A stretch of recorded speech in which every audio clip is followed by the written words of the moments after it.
Bien, en fait, ça n'a pas commencé ici. J'ai acheté un site en Haute-Mauricie qui est un village abandonné, puis sur lequel il y avait pratiquement plus de fleurs. Tu sais, c'était la forêt qui avait repris le dessus. Puis j'ai commencé à planter des plantes ornementales de toutes sortes, simplement pour embellir les bâtiments. J'ai vu qu'à mesure que je diversifiais les floraisons à différents moments de l'année, bien, que j'augmentais significativement les pollinisateurs. Mais après avoir vu ça, j'ai été convaincu que je pouvais faire une différence à grande échelle sur ma ferme de Granby. Puis je regardais mes grands champs de fraises tout ouverts avec le vent, aucun pollinisateur, aucune fleur sauvage parce qu'on fauchait tout ce qui dépassait. Fait qu'on a un peu changé notre approche, là, entre autres sur l'entretien des fossés puis des bords de champs. Puis c'est là que j'ai commencé. Je t'ai approché, Julie, pour de mettre en place le projet. Puis on a commencé par 5 km qui s'est traduit par 10, puis qui a fini avec 15. Puis là, on a pratiquement fait le tour du terrain avec ces bandes fleuries. Là. Non, ben c'est ça. Même si on voulait en mettre, là, il reste moins d'espace. Là. Le projet s'est déroulé sur 3 ans. On a un petit peu changé la façon de faire au fil du temps. Au début, on avait quelques espèces seulement, là, comme 6 espèces de vivaces, 7-8 espèces d'arbustes. Et les derniers projets, là, on a vraiment diversifié là, le plus possible. On a eu jusqu'à 50 espèces de végétaux qui sont implantés dans les bandes fleuries. Bien, les haies brise-vent, en fait, c'est une alternance d'arbres aux 20 pieds qui sont intercalés par un arbuste ou maintenant un groupe d'arbustes. Puis ils visent essentiellement à couper le vent. Fait qu'à tous les 200 pieds ou 220 pieds, on a une bande d'arbres à travers les champs.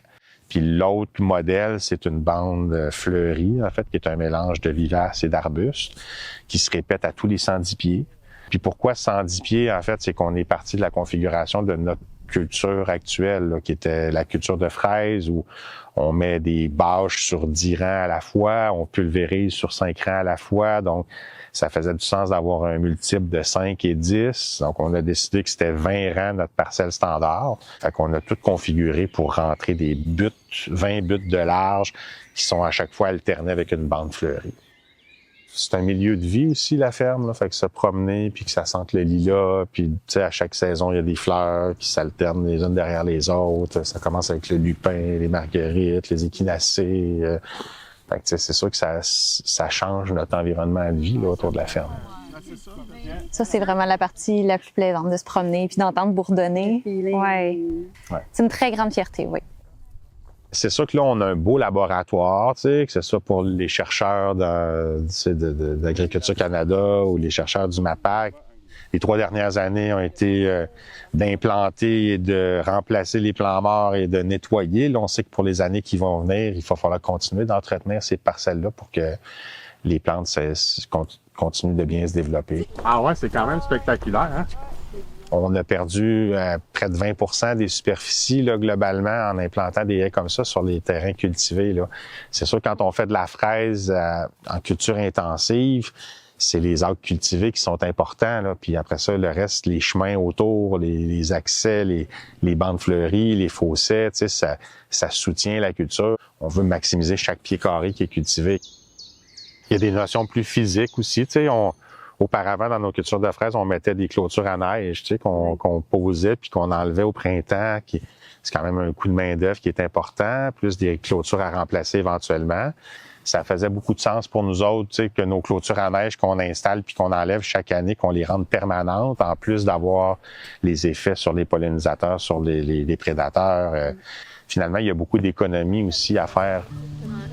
Le résultat, c'est sur 10 ans qu'on va voir la différence. Puis sur 15-20 ans, quand les arbres vont être développés, bien là, on va avoir une différence. L'ensemble de la ferme va être transformé. Là. Fait que c'est sûr que la vision à long terme, c'est d'imaginer dans 20 ans que ces arbres-là sont matures puis que la ferme est constituée de 82 petits blocs de 2 acres au lieu d'un immense champ tout ouvert. Tu sais, oui, c'est ça. Nous, on y croit vraiment à cette vision-là que la ferme de l'avenir, l'agriculture de l'avenir, en tout cas dans le maraîcher, ça va passer avec ça beaucoup de biodiversité pour tous les défis qui sont à venir. C'est ça, le manque de pollinisateurs, la stabilisation des sols, retenir l'humidité, faire de l'ombre, tout ça, c'est des défis auxquels on va être confrontés dans l'avenir. Puis on est vraiment convaincus de cette vision-là, que ça prend beaucoup plus de biodiversité pour être résilient, exactement.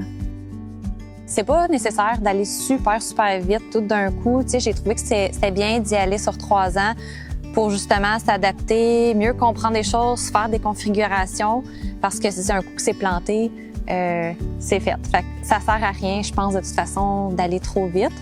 Entre le modèle de l'année 1 et le modèle de l'année 3, il y a quand même beaucoup d'évolution au niveau des densités, de la diversité des espèces. Oui, c'est ça. Il faut s'adapter à notre environnement, nos besoins. Puis on est allé à tâtons, puis je pense que c'est pas mal ça qu'il faut faire. C'est sûr que de documenter scientifiquement les résultats de ce projet-là, c'est certainement la prochaine étape la plus intéressante.